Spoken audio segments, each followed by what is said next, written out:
With Doubtnut, get instant video solutions to all your maths, physics, chemistry, and biology doubts. Just click the image of the question, crop the question, and get instant video solution. Download Doubtnut app today.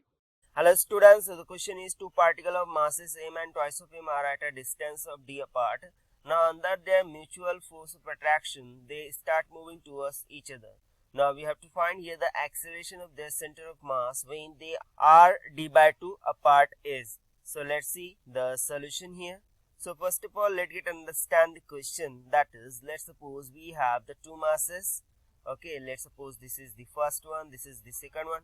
First one having the mass of capital M, second one having the mass of twice of M. Okay, now both of the particles are nothing but start moving just because of mutual attraction.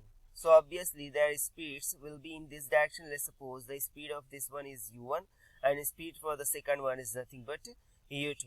Now as we can see here, both of the particles are nothing but kept at a distance of how much? That is capital D. While as they are moving just because of mutual force of attraction which is in between them. So in that case, what we have to find here, that is, we have to find the center of mass. Okay, acceleration for the center of mass when they will be at a distance of d/2 apart. Okay, so first of all, what we will see here, if we see here, so both of the particles are nothing but attracted just because of mutual force of attraction. Means this mutual force of attraction is nothing but an internal force here. It means that we can say that there is no external force into the system, means the F external is nothing but equals to 0.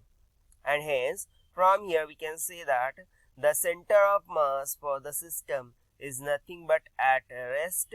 So from here we can say that the x center of mass for the system will be equals to rest, means it will be nothing but equals to constant. Okay, it will be nothing but equals to how much? That is constant.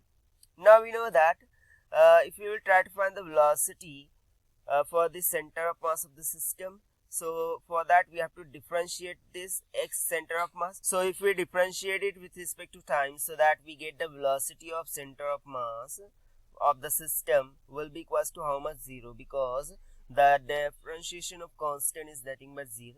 Now again if we differentiate it with respect to time, so that we get the acceleration of center of mass will be equals to how much? 0. Now what is asked here? To find the acceleration for center of mass. Now as we are getting here the acceleration for center of mass as nothing but equals to 0, so we no need to calculate it further, because obviously when they will be at a part of d/2 distance, obviously their acceleration will going to be equals to 0. And hence according to given option D will become correct answer. So this is the required solution. Thank you. For class 6 to 12, IIT JEE and NEET level. Trusted by more than 5 crore students. Download Doubtnut app today.